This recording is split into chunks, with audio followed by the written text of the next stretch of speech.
நடிகர் விஜய் அரசியலுக்கு வருவதாக அறிவித்த போதே பாஜகவின் பின்புலத்தில் அரசியலுக்கு வருகிறார் என்ற விமர்சனங்கள் எழுந்தன.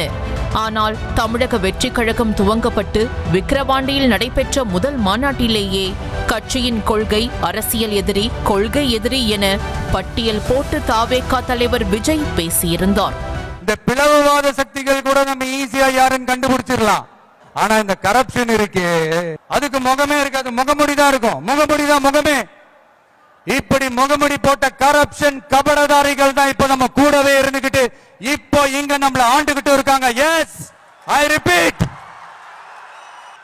நம்மளுடைய ஒரு எதிரி பிளவுவாத சக்திகள், நம்மளோட இன்னொரு எதிரி இந்த கரப்ஷன் கபடதாரிகள்.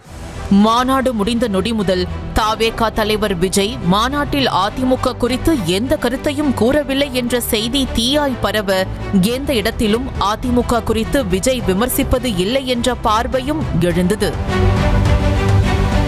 இதனால் அதிமுகவுடன் தமிழக வெற்றி கழகம் கூட்டணி வைக்கப் போவதாகவும், அதனால் தான் அதிமுக குறித்து தாவேகா விமர்சிப்பது இல்லை என்ற கருத்தும் பேசுபொருளாக மாறத் தொடங்கியது.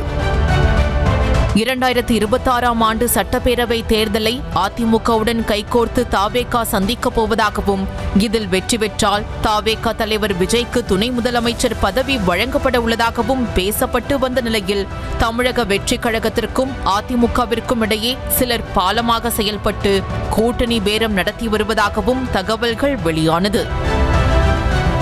வாய்மொழியாகவும் சமூக வலைதளங்களிலும் மட்டுமே உலா வந்த இந்த கருத்தை சமீபத்தில் பிரதான செய்தித்தாள் ஒன்று தலையங்கமாகவே வெளியிட்டதுதான் தாவேகா தலைமையை பதிலளிக்க வேண்டிய நிலைக்கு உட்படுத்தியது. தொடர்ந்து பல வழிகளில் பரவி வந்த இந்த தகவல் தாவேகா தொண்டர்கள் மத்தியிலும் சலசலப்பை ஏற்படுத்தியதாக கூறப்பட்ட நிலையில், அதனை உடைக்கும் விதமாக தாவேகா தலைவர் விஜயின் அனுமதியோடு அறிக்கை ஒன்றை வெளியிட்டார் தாவேகா பொதுச் செயலாளர் ஆனந்த். அறிக்கையில் கழக தலைவர் வழிகாட்டுதலின்படி 2026ஆம் ஆண்டு நடைபெறும் தேர்தலில் பெரும்பான்மை பலத்துடன் வெற்றி பெற்று ஆட்சி அமைக்க அனைத்து வியூகங்களையும் தாவேகா வகுத்து வருவதாகவும், தமிழக வெற்றி கழகம் அடைந்து வரும் எழுச்சியை மடைமாற்றம் செய்யும் உள்நோக்கத்தோடு சிலர் அடிப்படை ஆதாரமற்ற அதிமுகவுடன் கூட்டணி என்ற தகவல்களை பரப்புவதாகவும் குறிப்பிட்டுள்ளார். செய்தித்தாளில் வெளியான தகவல் முற்றிலும் பொய்யானது என கூறியதோடு, அரசியல் விமர்சகர்கள் என்கிற போர்வையில் தான் தோன்றித்தனமாக சிலர் தெரிவிக்கும் பொய்யான கருத்துக்களை தாவேகாவோடு இணைத்து பரப்பப்படுவதையும், உண்மைக்கு மாறான தகவல்களையும் மக்கள் புறக்கணித்து விடுவார்கள் எனவும் அறிக்கையில் கூறப்பட்டுள்ளது.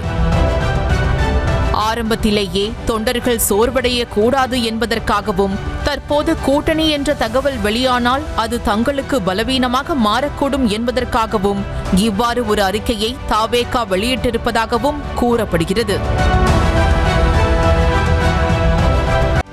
செய்திகளை உடனுக்குடனும் துல்லியமாகவும் தெரிந்து கொள்ள சப்ஸ்கிரைப் பண்ணுங்க.